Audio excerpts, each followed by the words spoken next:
Hey there, friends! Welcome to another episode of Written and Directed By. Today's episode was recorded over a long Skype call, so there are parts where the audio dips in and out. Some is a little scratchy than others, so please keep in mind that the audio is not the best, but it was clear and it is a great conversation, so please stick around. And if you are watching the video podcast, please note that sometimes the audio does not sync up very well because of the really crappy connection of the Skype call. Being in Los Angeles and the other party in Malaysia, it doesn't go for a great Wi-Fi connection. So, enjoy. And I hope you guys have fun listening.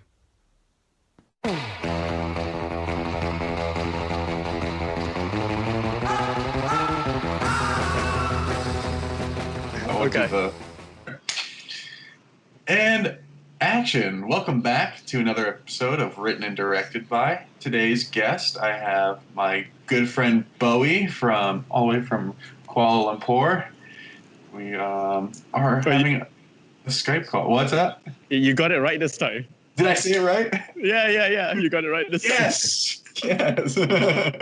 Yeah. I'm not gonna lie. This is the second time we're doing this. Yeah, this is so much better now. Yeah, because the first time you forgot to hit the record button. Hey, yeah. We also went like 20 minutes and I didn't record. Yeah.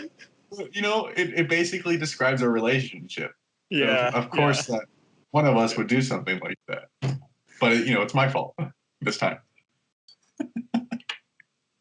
All right, so should we go into... Why don't you tell them how we met? Yeah, okay. Well, I don't even know how long ago it was at this point. But I remember it must have been like high school because I was super into art and I was planning to go to art school. And I remember I was just obsessed with finding new artists to follow and get inspired by. And I was watching this movie. I don't even know what it was. And there was this Sharpie commercial. And you were there on the screen drawing on cups. And I just remembered how cool it was to see like the crazy drawings that you could get on like a little tiny paper cup. And so I looked you up. I don't remember if I had a smartphone then or not, but I definitely wrote your name down and went home and like try to find you. And I probably found you on like Facebook or. Yeah, it's so crazy that anyone would do that because usually when there's no clickable link, they just don't remember stuff. That's why, yeah. But for you to hunt me down, Well, that's a different time. People would do things like that because they had to be resourceful. Yeah, social media wasn't where it's at now. If you can't click on the picture and it won't take you somewhere, people are like, fuck it. Yeah. But yeah, and then we basically internet dated for years until. I know. You know so much about my life too. I know. Just through the daily updates that I post. Yeah. Because I remember I would read your because you like did it basically like a little doodle journal every day. Yeah. Right. Yeah. I still do that. It's been 10 years already. 10 years every day in 2D. That's nuts because I've only been seeing the ones you put up on Instagram. Yeah. So unless you put them up every day, I stopped uploading them on my website because no one really checks out websites anymore. From my experience, Yeah. So it's just strictly like Instagram and Facebook. Yeah, I do need to go back into the website thing, but because I was also writing a book, a lot of my time is spent. Like I'm writing the 5th book right now. And a lot of time is. First book, I know. We'll talk about the books a little bit later on, but what happened was the book started taking up too much time, and then I just I couldn't update all the social media platforms. Yeah, it's a hard life. I know, really hard life. Clicking upload is just tough. Can't keep up with social media. Yeah. And I hated that Facebook constantly changes their algorithm. Yeah. So just when you think you got something going, because at one point I was getting a few hundred likes, I mean, I'm still getting just a few hundred likes, you know, but it was a much higher number, and now it's going back down to under 100, you know. That's crazy. Yeah. And everything is going on Instagram right now, so you kind of have to keep readjusting. You know? Yeah. Because what I do is whenever I post something, I link all of like my Twitter and my Facebook to that. So whatever I post on Instagram will go there. So I don't really focus on the other ones because I stopped using Facebook for like social media like probably 5 months ago, just because I don't like the way they keep doing things. They keep switching it constantly. So I agree with you. Yeah. But the thing is, Facebook bought Instagram, though. You know. Yeah, which is crazy. So like, are they going to do the same thing to Instagram too? You know, like, who knows? I hope not. Yeah, I hope not. I mean, I feel like you never know these things, but I feel like Instagram is going to be around for a while just because of how successful it is. Mm-hmm. But I mean, there were other things, like remember MySpace? Yeah. I'm hoping that they would make a comeback. Yeah, that'd be great. I'll jump back on that. Yeah. Customize your page. So I heard that MySpace is now used. Well, at least 8 years ago, it became a music platform. Yeah, I think it started doing that. But I think that's originally what it started as, a place for music. Really? I'm pretty sure, yeah. And then I think it became a social media, like a social networking thing. Yeah. And then because MySpace was kind of fun. Yeah, I miss it. But I remember because my Facebook was so exclusive, you had to be in college to use it. So, is that right? Yeah. So when Facebook first came out, it was only for college students, and you had to have you had to use your college email, and then I remember, because I remember when I was younger, I had a nanny, and I was like, I want to use Facebook. I'm sick of MySpace. I was like, I want to try something new. She's like, oh, you can't. Yeah. You have to be in college. And then as soon as Facebook let anyone do it, I remember like all my friends were like, fuck MySpace. But are you sure that was the case? Because your nanny might just be fucking with you. No. It was just a way for like kids in college to communicate with each other, and then eventually it expanded. Yeah, it's crazy. I found so many friends on Facebook, you know, that I've not seen for like 20 over years, you know. Oh, I bet. Sometimes I'll just go back and stalk kids from high school, but like what's this bully doing now? Yeah. You know, what's he doing with his life? Yeah. It's crazy, like to see where some people are and like if they've actually done the things they said they were gonna do. Well, it's also crazy that so I was in a terrible class when I was in high school. Mm-hmm. Like I was in the class where they put all these students that couldn't study in my class, you know.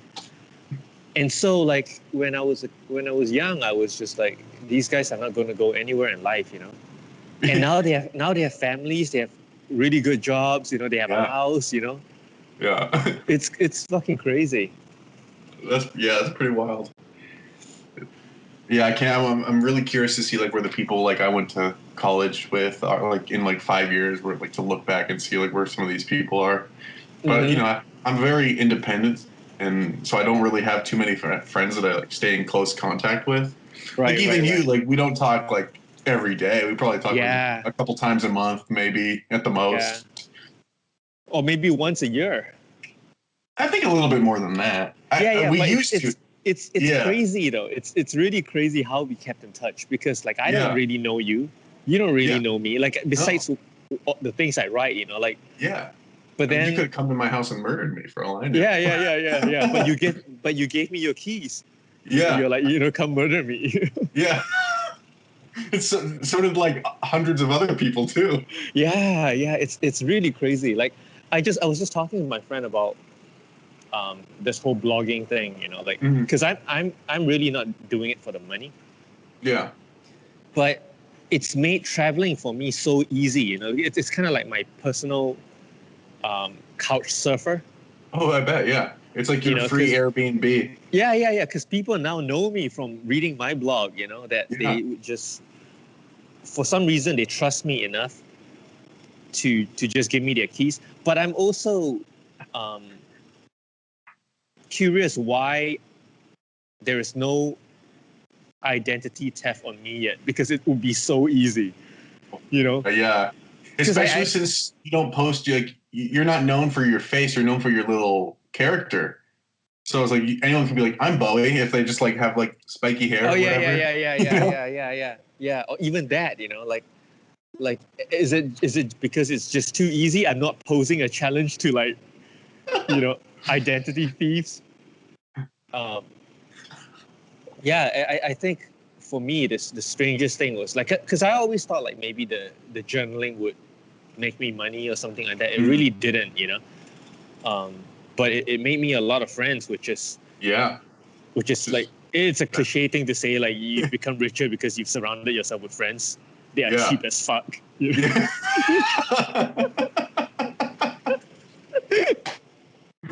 Like I asked them, like, pledge,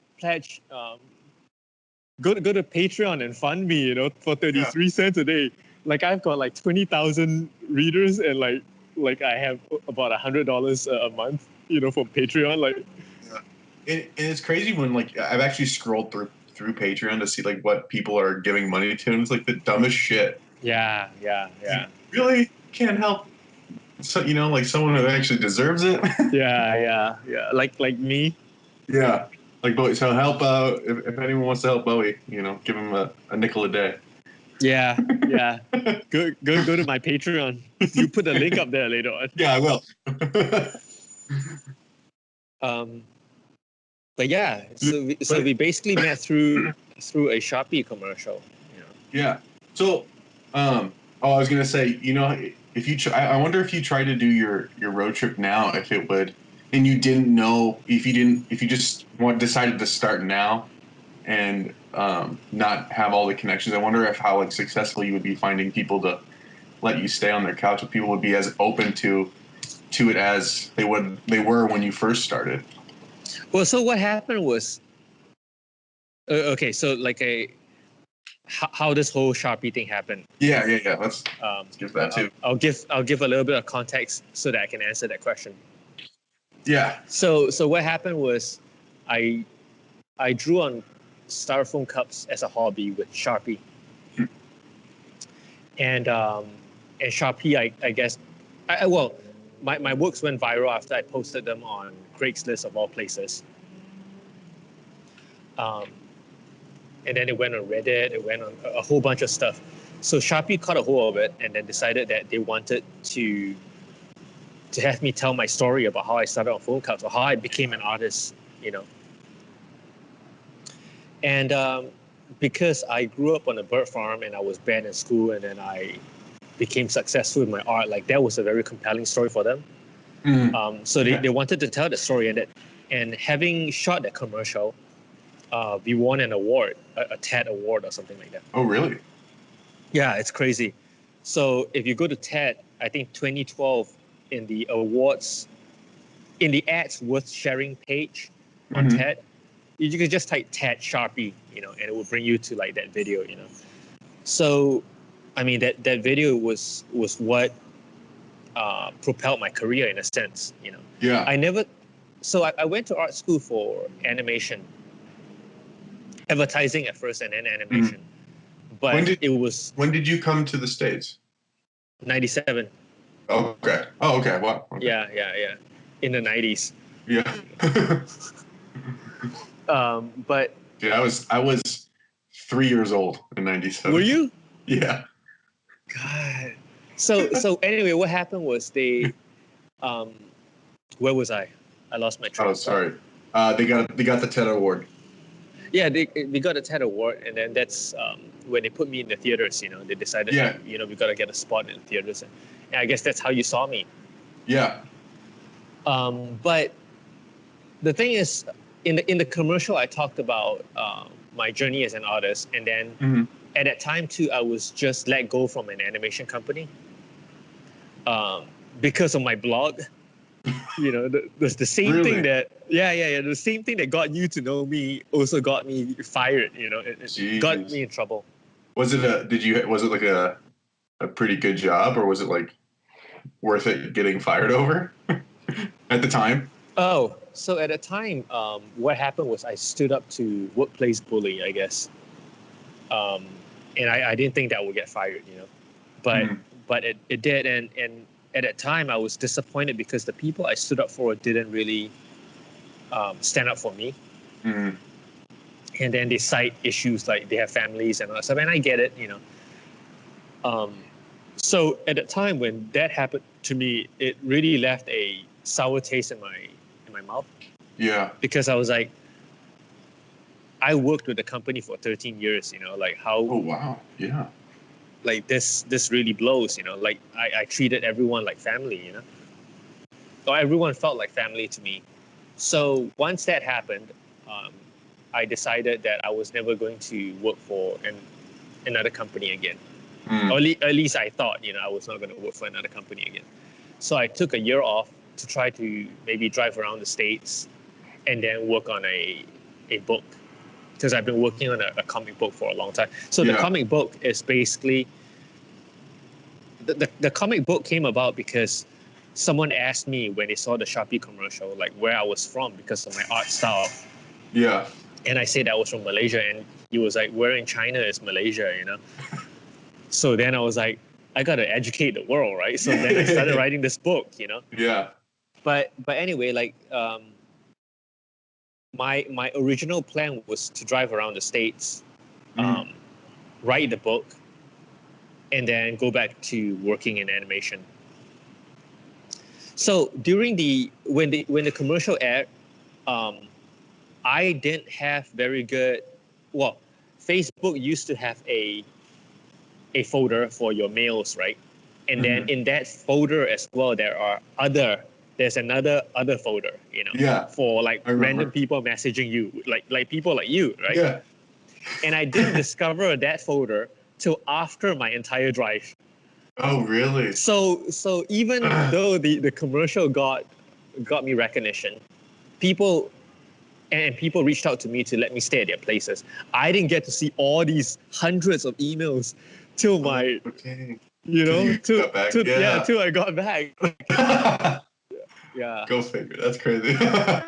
But to answer your question on whether that thing, whether getting fired was a good thing or a bad thing, at that time it sucked. But now looking back, getting fired seemed to be like the best thing that ever happened to me, because the book that I intended to maybe to print maybe 3,000 copies of became a bestseller, and because no one wanted to print it for me, I self-published, so I got all the royalties, Yeah.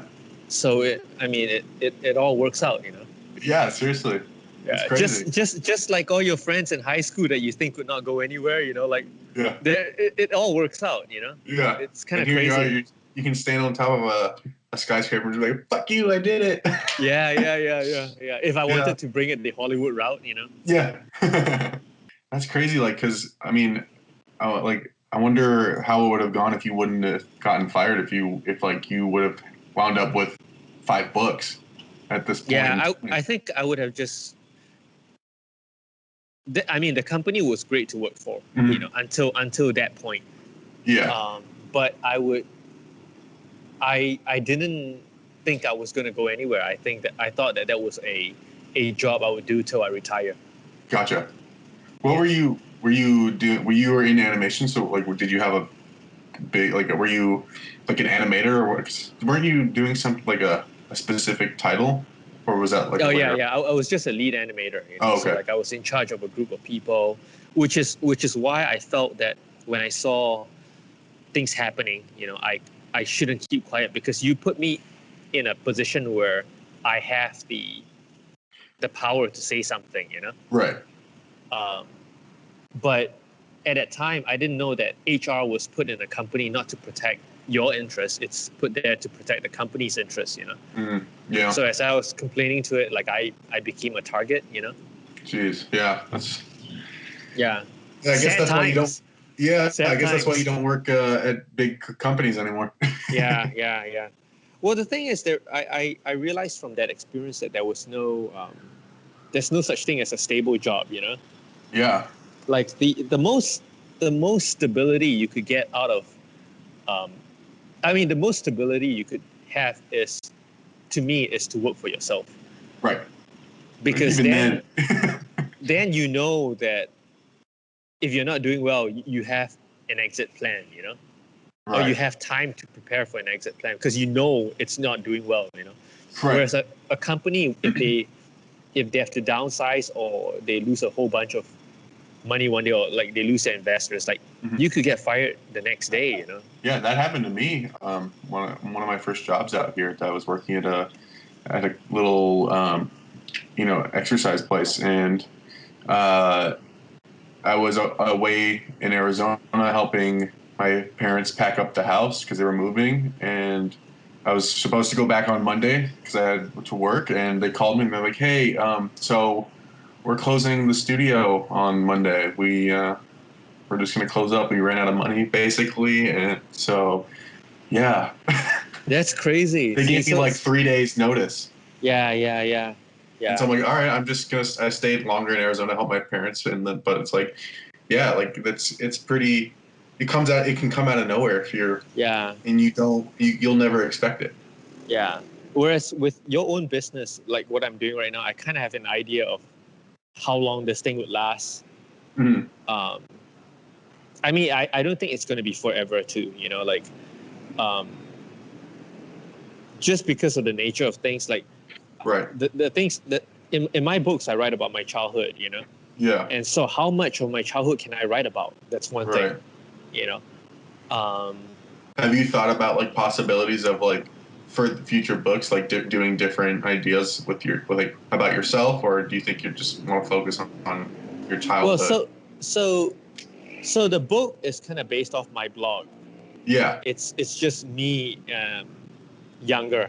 Right. You know, growing up in Malaysia. Which is hilarious, by the way. Yeah, it's much better than my blog. But the thing is, I would love to at some point be able to blend my books into the blog, you know? Yeah.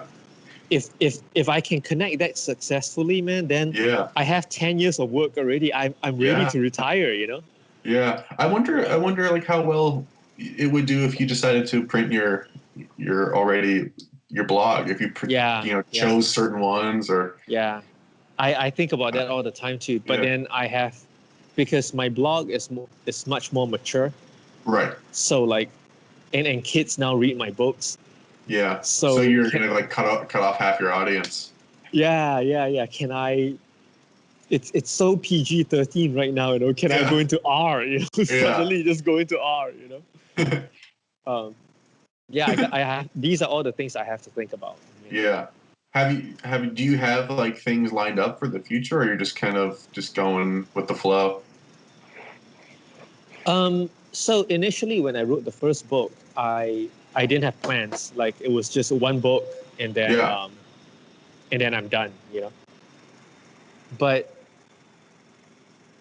with the sales of the first book, I decided, you know, this is working. Let's do a second book, and then a third book, and now I have a fifth book, right? Yeah. So when I was writing the fifth book, I do have intentions of 2 more books after. Like that's my plan, you know. Okay. But the fifth book is mostly about my parents right now, and if that takes off, I have spin-off characters. Yeah. So some of your characters are amazing. Yeah. So right now, your mom.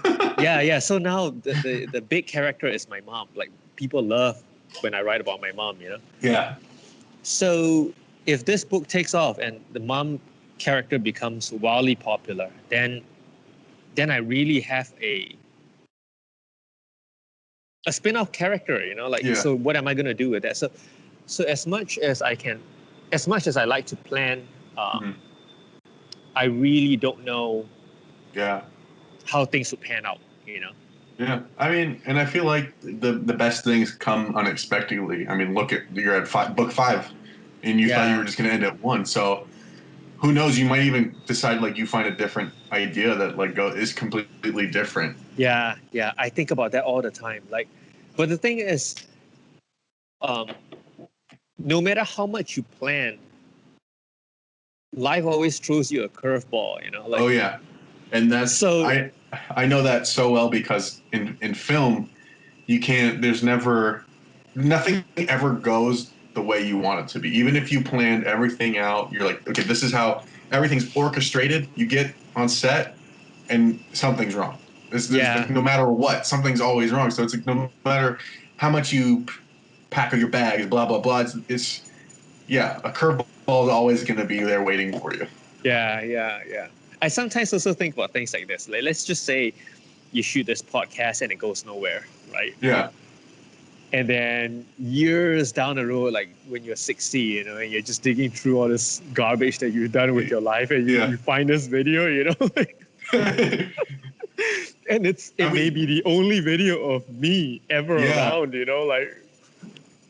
that's wild, actually. And let's just say at that time, when you're 60 and I'm dead, but I died leaving a huge legacy, Yeah. And this is the only recording of me that you have, I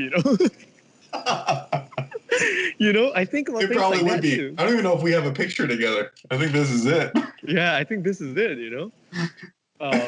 like the only recording of me speaking, like all my other videos is just me drawing with no sound. Yeah, you get so famous one day that when you do pass, it's like Cheeming Boey dead at 93, and it's just all they have is your I am Boey picture. Yeah.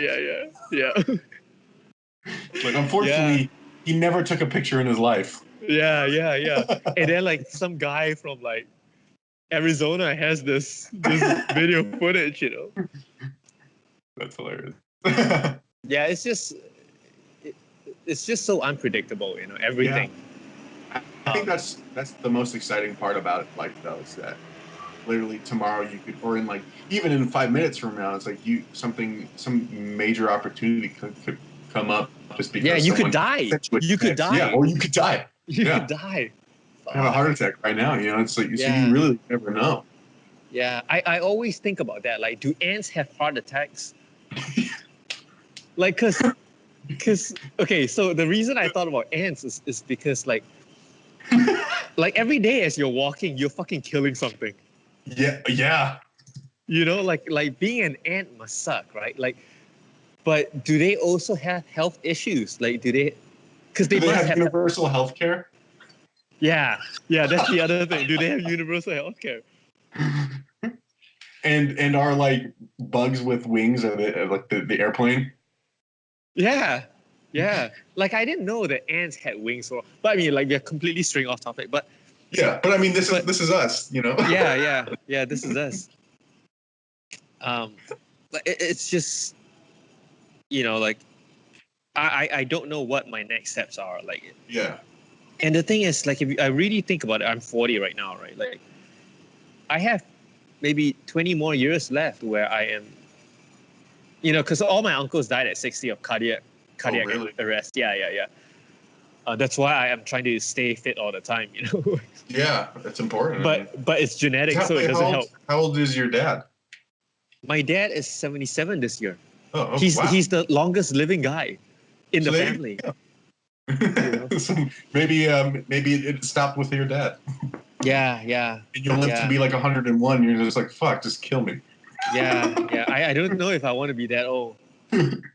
So one of the sad things I heard about Stan Lee was that as he was getting, I think the last 2 years when he attended Comic-Con, he wasn't aware of where he was anymore. Oh, really? Like maybe he was or whatever, but he doesn't know.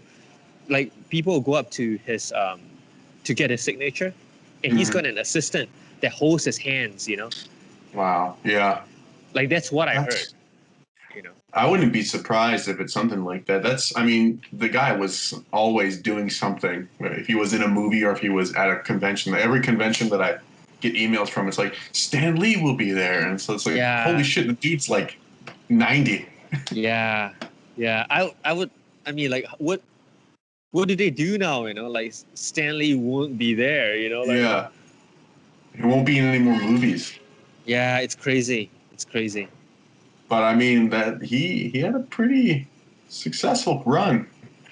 He did. But the thing is, I was never really that into him. I was more into Jim Lee.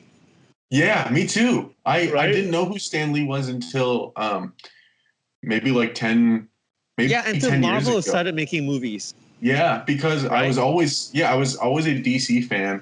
I always followed Jim Lee. I always wanted to draw like Jim Lee. You know, Yeah, like everyone wanted to draw like Jim Lee. Yeah, of course. There's no one better than Jim Lee. Maybe and then when I heard about Stan Lee, at first I thought maybe it was a Chinese guy. Yeah. Well, I thought it was another. I thought it was another Asian. You know, like that's so did I. Right. So when I Google, I'm like, wait, what? Yeah. well, for me it was even crazier because I came to the States from Malaysia, right? So Lee is like, I never knew any white person to have Lee as their last name. Yeah. You know, like. Is that a pretty common name in Asia? Is it like Smith? It's so common. It's like Bruce Lee, you know, like. Yeah. So is it like having someone named like Smith or Johnson or something like that in the States? Something super common. Yeah. Okay. It's really common. Lee is a very common name. So it's either L-I or L-E-E, right? Yeah. So I remember I had to meet my student advisor, and it was Nancy Lee or something like that. So I went there, you know, to the office, thinking I was gonna be like an Asian, you know. It was like a white lady, and I was like, what? You were just in shock. Yeah, I was just in shock, you know. You're like, hold on, I need to come back and take a minute. Yeah. I went into the meetings and I was talking to the student advisor, but I was still waiting for someone. You know. And just like that, I spent 23 years in the States. You know, I went there for school. Yeah. 23 years gone. You know. Nuts. So what was the decision? I know you told me, but I'm gonna ask you again. What was this like the main decision that brought you back to Malaysia or Asia or Kuala Lumpur? It's. I mean, there's so much going on in the States right now. You know. One, I don't think it's not a leading nation anymore. You know. Mm-hmm. And with all the things happening with the presidency and all that stuff. Yeah. I don't think it's. I mean, it's still a beautiful place. I still love the States, but it's changed so much for me. You know, like I don't like it as much as I used to. You know. Right. And here it's just cheaper to live in Asia. You know, there's so many expats from the States that come over. You know, with their retirement money, they get a house. They have a good quality of life. You know, you just can't because I just came back from San Francisco, right, and that place is just so expensive. You know? Yeah, I mean it's pretty much the same here in LA, like as far as expenses go. I mean, so. I can only imagine like how much you're saving just on rent alone. Yeah, like for 500 USD a month, you know, like I get this kick-ass place with like an infinity pool, you know, like I should just show you guys that. Oh, awesome! What a great view. You know, like this is the stuff I get for $500 a month. You know, and Jesus, that would cost me like $5,000 a month at least. Yeah, maybe it's probably crazy. More, probably way more. I'd probably still need a roommate and pay $5,000 myself. Yeah.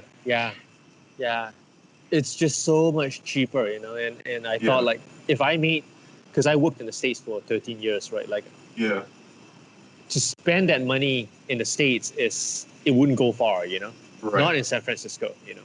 Right. I have to move to like Dakota. Tucson. Yeah. You know, North Dakota, not. Yeah. I think North is worse than South. Right. Or you can move to Tucson. Yeah, or I could move to Tucson, where gas isn't gas really cheap in Tucson? Yeah, so it's I know in Scottsdale where I'm from, it's about like 260, 270. Yeah, gas is really cheap. Yeah, here in LA it's about like 370, 380. Yeah, that's the cheapest.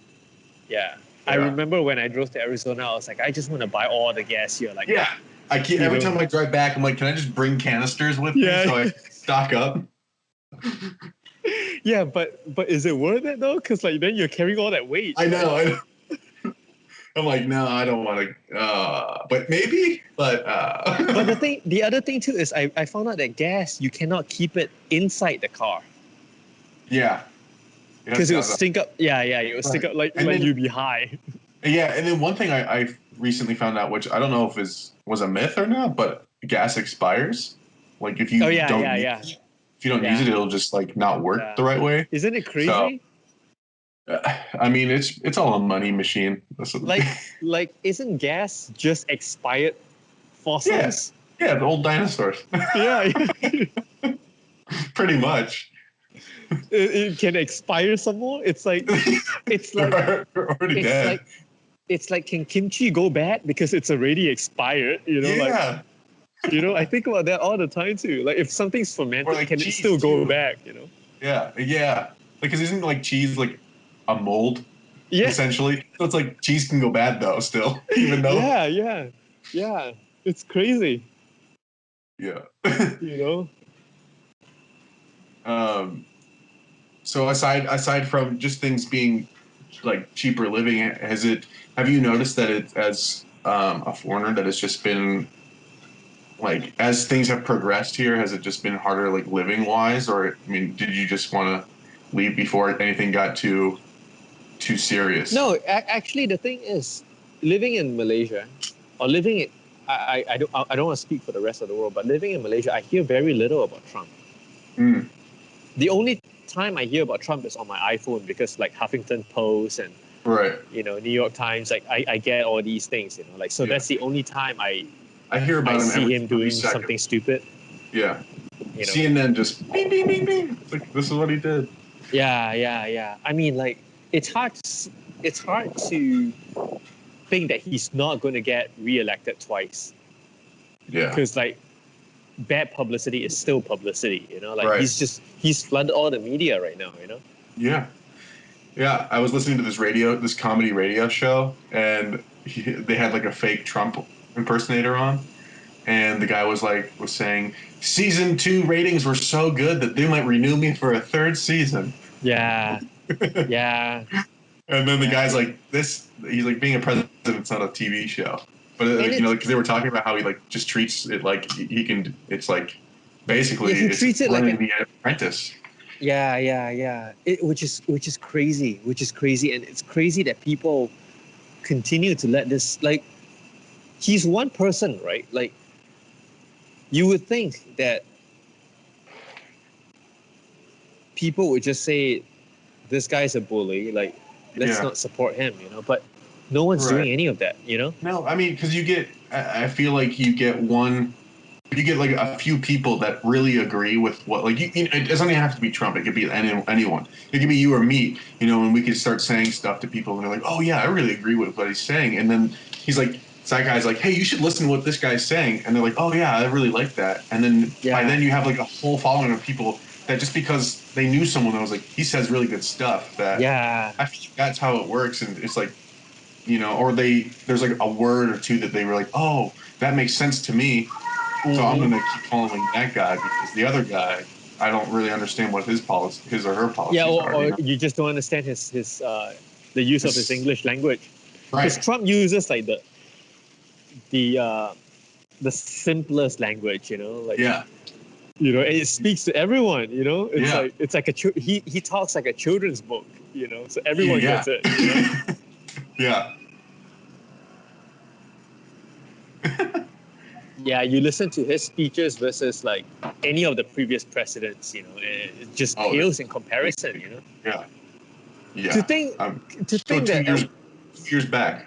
Yeah, at one point I thought nothing could get worse than Bush. Like, right? And it's crazy. It's like, wow, it has gotten worse, Yeah. And who knows what, like, and as well as careers go, it's like, who knows where like the world leaders will go too. Yeah. Who knows? It could get worse or it could get better. Mm-hmm. Yeah, I think about that all the time. So we don't listen to very much American news here. We just mind our own business, So gotcha. I guess that creates a quality way of life then. It really does, because I mean, I no longer really pay attention to the news in the States because I felt like it was just garbage, Yeah. I've been considering like getting rid of all the news sources on my phone just because it's just too much. Like even the office I work in, they have the news playing or they have newspapers out. It's like it's just too much. I get it, and it's all about him, you know, which is crazy. Yeah. Like he's the most famous person right now, you know. Yeah. He really is, and that's crazy.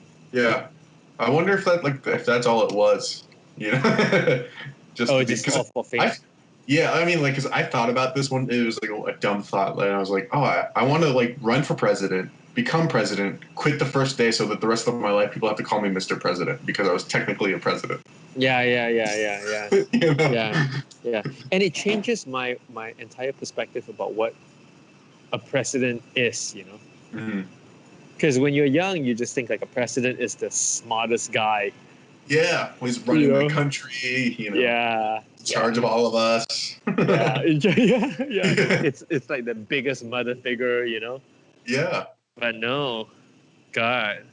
We could just get your mom to do it. Be the president. She could. She could. I mean, now that I know what it is, like, it feels like anyone can be that, you know, like. Yeah. You just run around going, ayo! Yeah. That's exactly how she says it. Oh, really? I'm glad you read it in that voice. Yeah, that's how I hear it every time. How did you know that? Like, I don't. Is it because you have Chinese friends? Like, because it's a very Chinese thing. Yeah, I mean, I do watch a lot of anime, but not Chinese. Oh, yeah, okay. Japanese, but okay, yeah. Yeah, that's how I read it when I see it. I'm like, ayo, Ming! Yeah, it's exactly like that. Oh, that's so funny. And the thing is, you would never really hear a Caucasian saying that ever. You know, like, ayo is just not... I wouldn't say it. I mean, oh, you mean in just like in every day? Yeah. It's like saying, Mamma Mia. You know, it's like saying that. You know. Yeah. You would never hear. That makes sense. Yeah.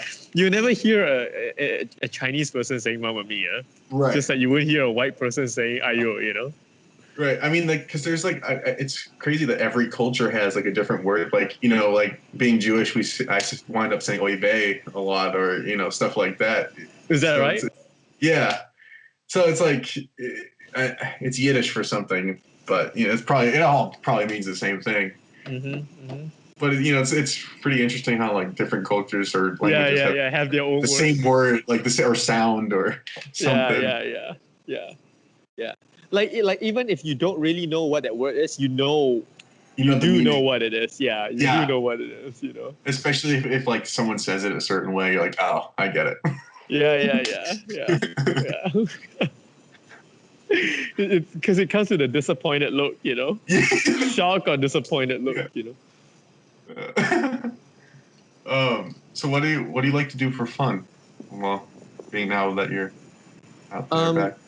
Well, I wrote a book for 3 years intensively, you know. Okay. So the whole life has been consumed by that. Yeah. So like now that I'm not doing anything, like I don't feel bad about it because I spent so much time writing it, you know. But there is also a sense of guilt, like. Because when everyone's working and you're not, you're just sitting by the pool and talking to your friend, you know, like you feel you feel that guilt. Yeah. You know, but at the same time, I've got to constantly remind myself that I really put in like 12 hours a day for the last 3 years, you know, like every day just writing. So I needed a break. Like, and I really did nothing yesterday. I just played a video game. It was fun, you know. It felt like I was 20-something again, you know, like not a care in the world, you know. I was thinking about like, should I go back into World of Warcraft? You know, like, should I do that? Still play that? Yeah, but like the thing is, if I do that, can I ever get out of it? You know, would it be a year? Right. You know, when. Right. Hey Boey, we thought you were gonna make another book. Oh, I just played World of Warcraft for a whole year. Yeah. You have like a long beard. Yeah, I mean, like so after all that writing, sometimes you think about like, should I even take a trip elsewhere? You know, but like you're just so exhausted from it. I'm exhausted from it. You know, like it's probably mentally draining. Yeah. That you can't about stories and stuff like that. Yeah. And I just don't really want to go anywhere. Like if I can see it from here, it's okay. Right. I mean, it's not a bad view. Yeah, I can imagine myself being in that store for a while, like that, But I really just don't feel like going out or anything. You just stay home, man. You want something to happen to unwind you, but you don't know how, Right. Yeah. So you just keep writing? No, I don't. But so it's strange because whenever you write a book, people expect, especially if it's in a series, people expect the fifth book to be better than the fourth. They expected the fourth book to be better than the third. It just doesn't work like that, Right. Because the same thing with movies. Yeah, like how can I constantly be better than the previous one, right? Mm-hmm. But you try, So at this point, the book's getting printed. I think a lot about things like that. Like, is it going to be better? Right. How are people going to receive it? People will definitely write negative reviews about it. Like. Oh yeah, you always get some people that hate you just because they hate themselves. Yeah, like there was this at one point on the reviews. There was just this person that said like, it's too expensive for a book that's basically blank pages. And I'm like, man, you suck as a person. Yeah. Like you don't understand. For me to make that $36, which is what I'm selling that book for, in ringgit, which is not too expensive for as far as graphic novels and those types of books go. Yeah, I mean, I spent so much of my life on that. Like that too. For you to say that a book is basically blank pages, like you gotta be, you're pretty low life. Yeah, I mean, I think also it comes down to jealousy too. Like, because I remember when I was posting in high school and early college, I was posting videos of me drawing on my tablet, like my big Cintiq, and people would be like, "Oh, this is shit! Like, you didn't draw this," and it's like, I just realized I stopped feeding into the negativity because I realized they probably just wish they can draw or have that piece of equipment to do that. And so they're like, because I'm mad at not being able to do that, I also hate you for no reason. Right. I don't know what I mean, like there's going to be negative reviews, and like it or not, they will. I mean, it's affected me enough to remember it, Yeah. You never remember the good stuff. It's always the bad. Yeah. I mean, because, there's the other thing too. Like, you want to. These things hold some truth too. It's not just. I mean, you keep your enemies closer. Yeah. You keep your friends close, but you keep your enemies closer. Yeah. And that's why we talk once a year. Yeah. But you kind of have to take those into account as well. Like, why would they say this? I mean, there must be something that is true about it. Like to them. Right. But I wish that they saw the parts where that wasn't in the book. Yeah. But no one ever sees that. No one ever sees the work that goes behind it. Yeah. That's. I mean, I guess that. I mean, even. You're doing it differently than I do, but I mean it's the same thing. Like no one, no one just knows like how many hours, how many years, sleepless nights that you wait, and they're like, oh, this was crappy, or like, why did I waste my time watching this? Or it's like, well, thanks, man. Yeah, I think about that all the time. I wish that there was. I wish the book came with like a time lapse of 4 years of what I was doing with my life. One day it'll be like Harry Potter on the back of the cover. It'll just play you. Yeah. It'd just be like me on my desk. Yeah. All the time, like just kind of around. Have you thought about doing that, like on like your next one, like setting up a camera for like a few days while you draw and just like show? I did, but post it. But I thought about it, but I think it's I think I've already reviewed so much about my life on my blog that I didn't want to go the extra step and review even more, you know? Right. That and makes like, sense. what if I was checking out porn? Like, what if like, yeah, you know, you forgot to put pants on, and you're like, oh shit, camera's rolling. yeah, yeah, live event, you know. Yeah. Yeah, I don't know if I want to do that. You know, I think that's a little bit too intrusive. Right. For and me, you want you this know, to be the only video of you anyway, so. Yeah, really. Do you have like certain people or even just like objects that inspire you to keep writing or be creative or drawing? Yeah, I so that's the other thing. So before you go on a book tour, you think about what you want to talk about. You know, like people want to know a bit about you. They want to know a bit about the book and all that stuff. And it kind of occurred to me that, or it hit me that everything I've done is really for the approval of my dad. Because when I was growing up, my dad was just like he was convinced that I wasn't going to be that great, you know, like because I wasn't good in school, and that in when you are in a Chinese family, like that's the first thing they judge you on for the rest of your life, you know, like he's just not good, he's just not that kid, you know, like he's not the one, you know. Yeah. Shit, we don't get a doctor. yeah, really. Yeah.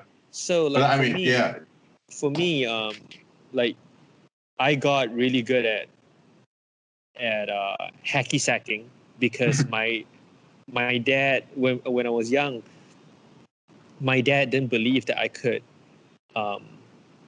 juggle something with my legs. You know, we had this little toy that's just like a little piece of rubber and feathers.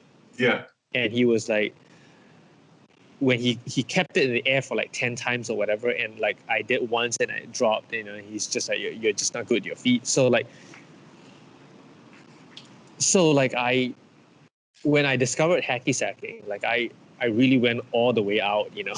Yeah. Like 6 hours a day just practicing it, you know, which is really stupid. And now I have knee problems. Your whole life but to hacky sack. Yeah, I play so much hacky sack, you know, but I always at the back of my head when I learn a new trick, I think, wait till my dad sees this. Yeah. You know, I think that, you know, which is fucking crazy. So like we were talking about how my dad is not afraid of, doesn't believe in ghosts because he doesn't have this dark image imprinted in him, right? That was in the first try. Yeah, but for me, that image that was imprinted in me was him telling me that I was not good enough. That was one of the very first moments, you know. So everything that I got good at was for him, in a sense, to tell him like, look at how great I've become at this, you know. But he's also at that age, I think, that he doesn't really care about these things anymore, you know. But do you still feel that way, even though I will always feel that way? And so then it brings to question like, what happens when he dies? You know, where is this approval going to come from? You know? Yeah. It's fucking crazy. Like I think about that shit all the time. You know? Yeah, I mean that's probably got to weigh on you a lot too. Just being, I mean, is he proud of you with your books, like with the success of your? Yeah, your I book? think he's proud of me, but like it doesn't change the fact. You know, like how it's just crazy. It's just crazy that this one thing he said is the one that is going to stay with me. Right. You know, like you never know what's gonna like this conversation could be the only thing that stays with you,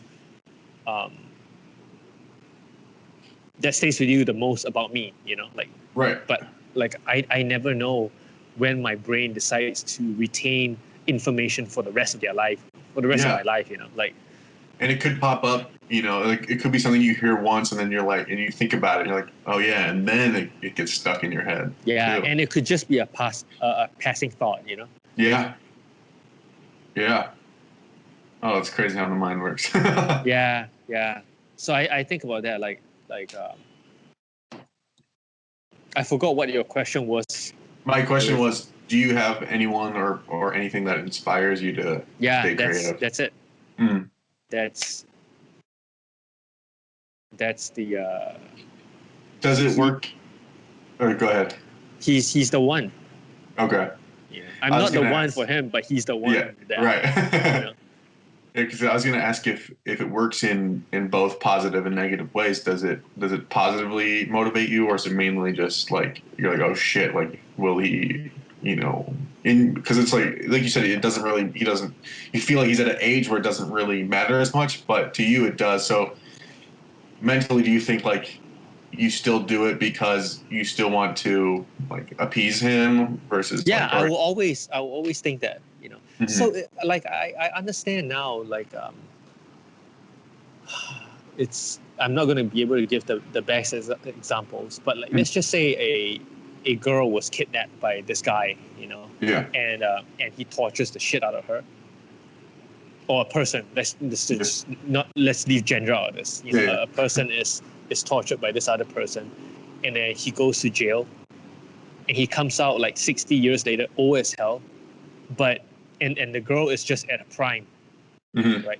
But she's still gravely afraid of this person, even though that she could kick his ass now, or kick her ass, whatever, like that's crazy, like. Yeah.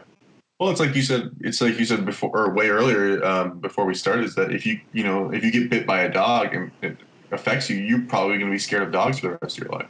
Yeah. Even if you meet like the nicest dog. Yeah. Yeah. Even if you meet the nicest dog, which is like almost all of them. Yeah. Seriously. Especially service dog. Yeah. Like, can you imagine like you need a service dog, but you've been bitten by one? You're afraid of it? That would be funny. I mean, it would be terrible, but it would be funny. Yeah, it would. You gotta send this last part of the conversation to me. Like, I think this is the best part of this whole conversation. Yeah. Like, this section here. This makes it. It got real deep. Yeah, it got real deep. Do you want to talk about your books at all? Like get real into them, or? I mean, you don't have to get into too much detail if you don't want to. No, I think so. A rough idea of what the books are about. It's about me growing up in Malaysia. Mm-hmm. The first 1 to 4 is really the focus is on me. The things I did with different family members and all that. What life was like in Malaysia back in 1985. I was born in 78, but 85 was when I really remembered the most. It's mostly just to provide people with a feel of what childhood is like growing up here. The things we played, the things we ate, the friends we made, and all that. And then the fifth book goes beyond my time. It talks about where my grandparents came from. Mm-hmm. So. Oh, that's awesome. Yeah. So like, I was very glad I got a chance to. So the fifth book was also the hardest for me to write because I had to listen to stories. I had to fact check. So if my dad tells me something, right, I've got to go ask his sisters or brothers too. Right. But it's very hard to do that because the people he talks about are, first of all, dead. The people that I want to fact check with are my dad's already 70. He's one of the younger guys in the family. Like, so all his sisters are old. Mm-hmm. So they have got memory problems too. Gotcha. And then I've got to find out about where they came from, how many brothers my grandfather had, like all that stuff, it took forever, but I was so glad. I was so glad I did it because now it's like my own ancestry.com, Yeah, that's awesome. It's like that, Your own little family tree in a book. Yeah, and I've got 2 parents who are alive and well to be able to still remember. That's amazing, yeah. I think after this book comes out, people are going to think about why they never asked their parents that. Yeah, I just did a documentary, or shot like a little documentary for someone because they had the same idea. Her dad is getting up there in age, and she wanted to be able, before he started not being able to remember things very well anymore, she wanted to ask him questions about, you know, his life growing up in the 50s and stuff like that. So we spent like a couple hours, and she just asked him a bunch of questions. And I mean, he was an artist too. He grew up in Venice Beach, or he lived in Venice Beach, and so like it was pretty fascinating. It just made me like realize like I wish I would have asked my grandparents questions, and it's only now like gonna help or have me ask my parents questions before like it's too late. So it's yeah. But like I these are things you never thought about asking when you were a kid, you know? Right. Like you're concerned about your Ninja Turtles and He-Man. Right. You know, like, and your Dragon Ball Z. Yeah. So like I never cared about these things, you know? And then my grandma used to talk about like the war and everything, and I just never really paid attention, you know? Yeah. I mean, when she talked about the war, it was kind of cool, you know, because it was action. Yeah. You know? But at the same time, I never really paid attention, you know? Right. I mean, I think because in the back of your mind, you're like, oh, they're not going anywhere. I can always ask them questions. Yeah, but, I mean, you're kids. You don't know. Yeah. Also, when I was a kid, I thought that old people were just put around me for variety. Like I never thought that I was going to become one. That's funny. You know? It's so crazy. Like, oh, you're just there for variety, you know? Yeah. I used to think when I was a kid, I used to think that in movies that when people died, they actually died. Oh, is that right? Yeah. I was like, that sucks. That guy's dead. Oh, wait, and then he's I realized, here too. Yeah. Then I was like, wait, he's in that movie too? Yeah. So speaking of movies, that's also one of the reasons I never get, like, movies rarely scare me. I don't think I was scared by any movie. You know? Yeah. Because I always think, like, she's not the only one in the room. There's, like, four people in front of her, you know, like there's the lighting guy. Like, yeah. Standing, like... Yeah. There's a guy with a mic, you know? Yeah. Some sweaty fat guy. Yeah. A fluffy mic, too. It's not just any mic. It's a fluffy mic, you know? They call those dead cats. Is that right? Yeah. Yeah. So yeah, that's what the book is about.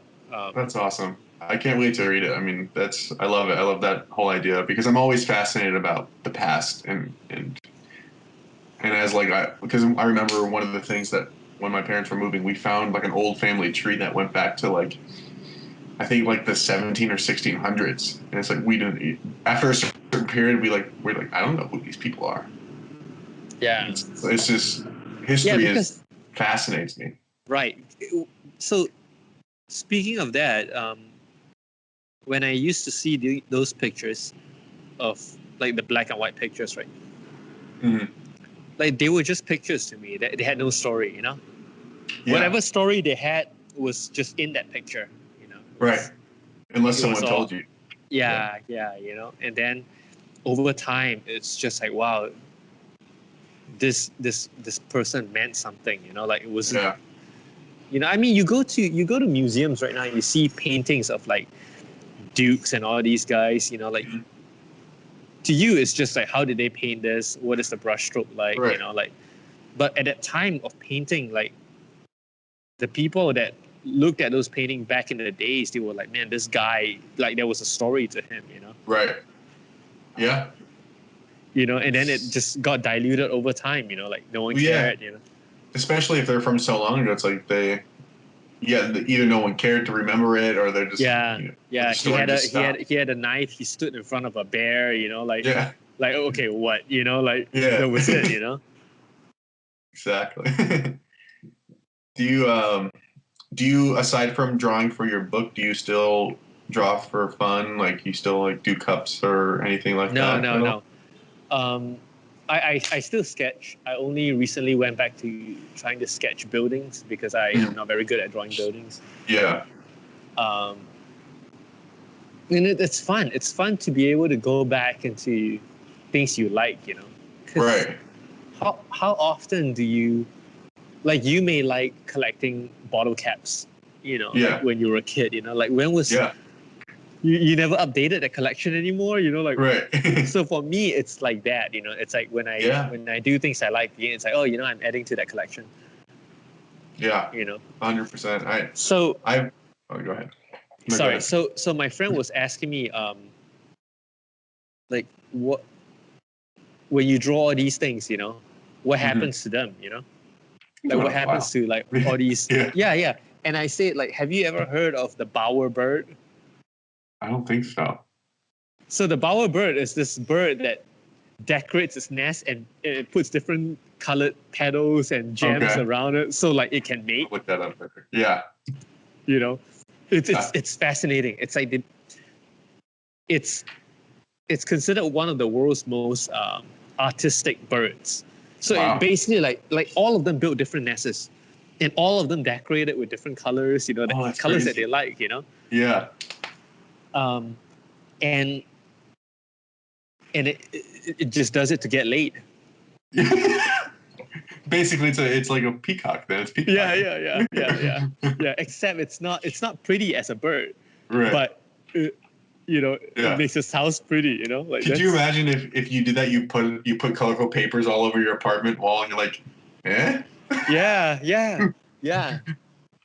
So it makes me think about it. I don't know why I draw. I think it's mostly because I like it. You know, and it's also approval. Like the whole thing with my dad, you know. Yeah, I haven't drawn or like seriously sat down to draw or paint in a while. I have like a painting right here that I started, and it's just sitting there collecting dust. I don't know why I'm not, but I look at it every day. I'm like, shit, I should do that.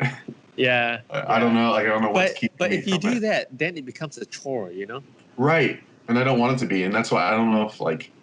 Yeah. And like also one of the things that I always lacked at when I was illustrating or drawing is that my patience for certain things, I would lack patience for certain aspects. So I would just want the drawing to get to where I want it to be already, and then to add the details.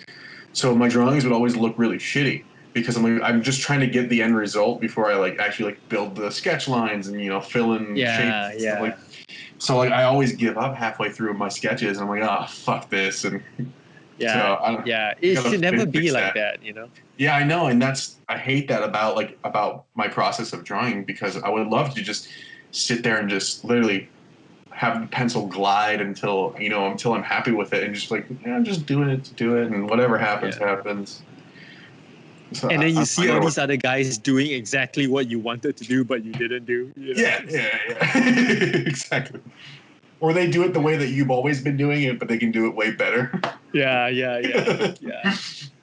So I have been drawing, you know. So an interesting thing about drawing too is that when you go to art school, you are taught to draw the big shapes first, and then you fill in the details later on. Yeah. But I recently thought, maybe that's not how my mind works, you know. So I started drawing things small. Like I drew the details first, and then I slowly built on it. So for me to draw a house, I don't draw the roof first. I draw the front door. Yeah, I saw one you just posted. You just started with the little can. Yeah. Right? Yeah, and I was like, wow. Yeah, it was so much more accurate for me. And I felt like, maybe this is just how my mind works, you know? Yeah. I just don't draw, maybe my whole clothes figure drawing classes, I was taught the wrong thing, that. Yeah. Because right now in education, there is just, is he a literal learner or a visual learner, right? Right. There's three kinds of learning. I can't remember what the third one is. But maybe in art too, there is. It's not just these steps, maybe there are people who like to draw from the belly button out, right. There has didn't you do that on your cups? You would start with one spot and then just kind of do everything, and then because then you would start over too sometimes if it didn't go. Yeah. Right. Yeah, but I felt like that technique was easier for me for some reason. I grasped proportions better, Yeah. But it's just crazy. It's Yeah. So I've been trying that recently. I've been okay, let's draw this tiniest things first, and then measure with that. Because drawing is all about measuring, right? Like you draw a window and then you think about, okay, how long is this corridor? You know, it's 6 windows long. You know, so you take that window and you multiply. You know, that's how it's always been like that. That's why people measure with pencils and all that. Yeah. So I thought, like, why not do it the way I think would work better for me? Like, so I started drawing windows first, and I drew from the ground up, like construction. You know, like construction, you don't just build a fucking roof first. Right. Like, where do we put this roof? Yeah. And like for lettering, if it's on a billboard, I realized that it's actually better. Like if your billboard is cut off, right, that you write from the back first. Because if you write from the front first, and there's not enough billboard at the end, then your words are scrunched up. It doesn't mean anything, right? Right. But if you write the end first, you know, then because the front part of the billboard is already cut off, so you can say like, okay, you know, ends at E or whatever. Yeah. You know? Yeah. So I've been going into all that, you know, like. That's really cool. I should experiment with stuff like that, because I've been try drawing a piece missing, like because like you were saying, there's so many different ways to learn it, and everyone's not the same. We don't learn things the same way. You could tell 3 people the same thing, and one of those people is going to understand it. Yeah. Like if I were to draw you, right, I wouldn't start from the hairline. I would start from like the beard, like I would, you know, and then build on top, you know, like. Yeah. Like just looking at you right now, for me to draw you, I think it would be much harder route if I started from your eyes down. But a lot of people will start from the eyes. Yeah. Because it's a halfway point of the face, you know, like. And that was what I was taught too. So like to break that mold, after you've been taught that for like 4 years, right? Like it's really hard, you know. Yeah. Because you've been doing it. Right. Way, you know. That's something different but similar. Like I used to do like CrossFit, and so my body was conditioned to lift weights like that. And then I started working out with my roommate who does like more conventional workouts. And so it took like a year and a half to break that CrossFit style training, to be able to like actually use the actual muscle versus just throwing, you know, letting the weight use its momentum. So it's crazy, like, you know, how long it actually will take to develop certain skills or mental or like, you know, strengths or things, muscle memory. Yeah. And it's also so much easier to just eat. Like between eating and working out, you know, to sculpt your body, it takes forever, but like to eat, it takes 3 seconds. It takes only 3 seconds to put all this shit in. Yeah. Like if I want to go to the gym, I got to get in the got to get changed. Got to drive. If I want to eat, I can just go in there. Or I can get food into my house in 20 minutes. But you can't get fucking muscles delivered to you. Like, hey, I need to go on a date. That would be something if you could. Yeah, that would be something. So my if I were to be able to pick a segment, and you should send me the segment too, because I think that it would help me with my my book events. Okay. Because I want to use that speech. Is basically where you asked what inspired you, and then me just telling you about my relationship with my dad, you know. Yeah.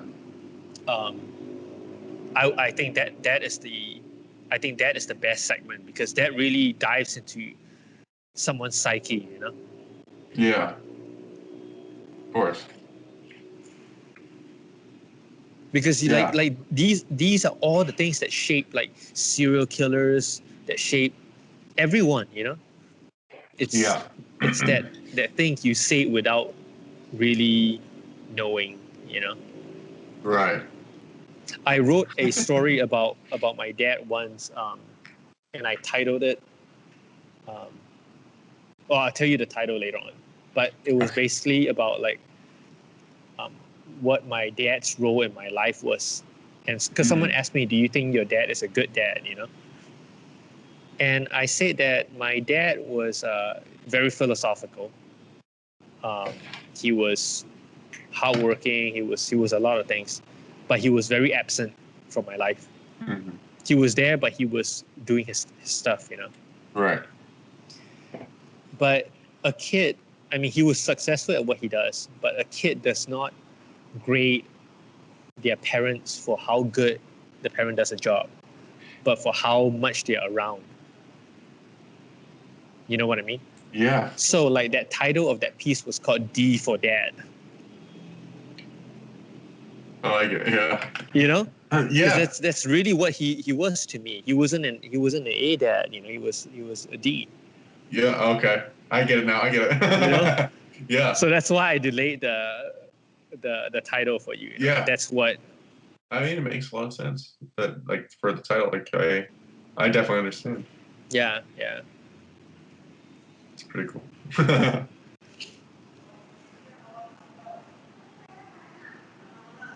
But these are the things I like to do. Like I like my titles to have a story on their own. Right. You know. Because you each like in your book, each like little story is titled something different, right? Yeah. Okay. Yeah, and it's each one has a hidden meaning. All the titles have hidden meanings, you know. Yeah. And I've been telling people, like, because of the success of my books, a lot of authors are trying to emulate the success too, at least in Malaysia, you know. Mm. And you can't do it because you have to grow up under a specific kind of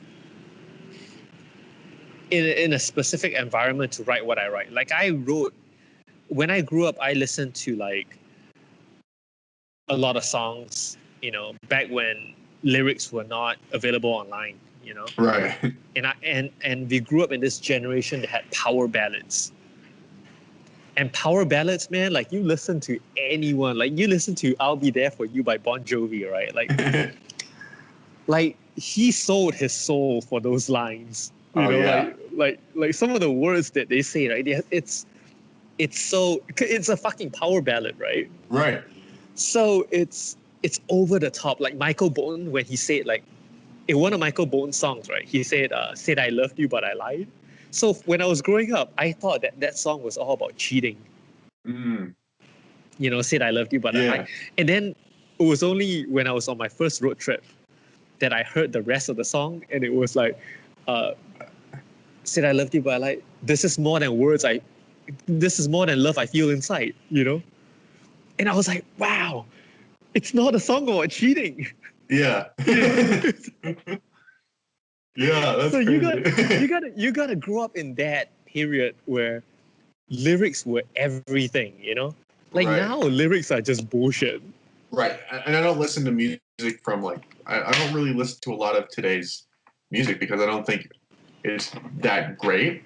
Yeah. And like I mean like basically what you're saying, like the words are just I feel like it's just there. They're just there. Yeah. Yeah. And that's why like I listen to a lot of classic rock. Like stuff from like the 70s, 80s. Yeah. It adds like to the sound. The words now just add to a sound. It doesn't have a meaning, you know? Like what's the word I'm looking for? They like add like an exclamation mark to basically a beat, you know? Yeah, yeah. It's very much like Michael Jackson did a lot of that. Yeah. You know? Yeah. But his lyrics are also good. Yeah, they were. You know? But now it's just like they took out all the lyrics and that's all they did, you know, just add sounds. Like Lil Wayne, he's just there to say what? That's it, you know? Yeah! Yeah, that's it, you know? Yeah, I don't know. Music is... It's getting to a weird place. That's why I listen to... Everyone's like, have you heard that new song by blah, blah, blah, blah? I'm like, no, never heard it. I don't even know who that is. Yeah. Yeah. So many dumb things that invented, you know, without my approval, you know, like where was I on this meeting, you know? Shit that we have to keep up to in order to please society. Some dumb holidays made up by a few guys. Yeah. Life is strange. The shit that goes on, shit we think about, like the stuff that we're like the stuff that's instilled on us that we're supposed to think about. Yeah. You know, like, yeah. Yeah. And I'm sure it's different too, like from Malaysia to America, like the ideals of like how you're supposed to live, and it's like, oh, they want you to act like this way or that way. But the thing is, we were all colonized. We were under British rule for a while, so a lot of what we have now is also very much American. Gotcha. Because you guys, for America, it's the migrants went over, right? Mm-hmm. For us, it's like they came to colonize. So the teachings were the same. Gotcha. That makes sense. I apologize. No, but colonizing is just crazy. I know. It's like just a whole bunch of guys. Just a whole bunch of guys going over and saying, okay, you know what, we're going to govern you now. Yeah. Well, I mean, the British and the Americans were pretty good at that. Yeah. Yeah. And the Spaniards. Yeah. Like, what's up with that? Like, what's up with this power fucking trip? Like, we didn't do this to you, like. It's crazy. It's so crazy that it still happens. Like, people still, I feel like they still want to do that. Yeah. Yeah. Like, maybe it's not like take countries, but it's like certain like jobs or, it's like I want to be the boss of this whole company. So yeah. Well, that's the thing, right? Like it's all because of the vagina. Yeah. It really is. Yeah. Because like if there were just two guys on Earth, right? Well, what would they be fucking fighting for? They're not fighting for anything. Yeah. Like, but if there was two guys and one girl. Yeah. Oh yeah. Then it's like one guy's dead for sure. Yeah. Yeah, if it was two guys, they would be standing there in an argument, and the guy would be like, "Fuck you," and he'd be like, "Fuck you," and he'd be like, "Okay," yeah. and then they would walk away. Yeah. Right? Yeah. God, it's so crazy. Yeah, so I listened to this. It's all about flexing, and then of course it goes into like weapons, Right. Yeah, I was listening to this one comedian. He was saying that like everything that we do as men is for women, like no matter what. Nice job, that nice car, even like though we want it, it's like at the end of the day we're still trying to get inside women, Yeah, really. That's just it. It's the vagina. That's it. Yeah. It's fucking crazy. It's just the power that it holds. Crazy. Yeah. It's so fucking crazy. Yeah. Like I should just go on stage and say, what if I told you your whole life was just for this, and you just take like a flashlight? Yeah. That'd be funny. If you ever do like comedy, you should do that. Yeah. When you do your rated R version of the book, you can do that. Yeah. What if I told you? Like it would be like a Matrix moment, like you sit down, like be you having those shades, What if I told you?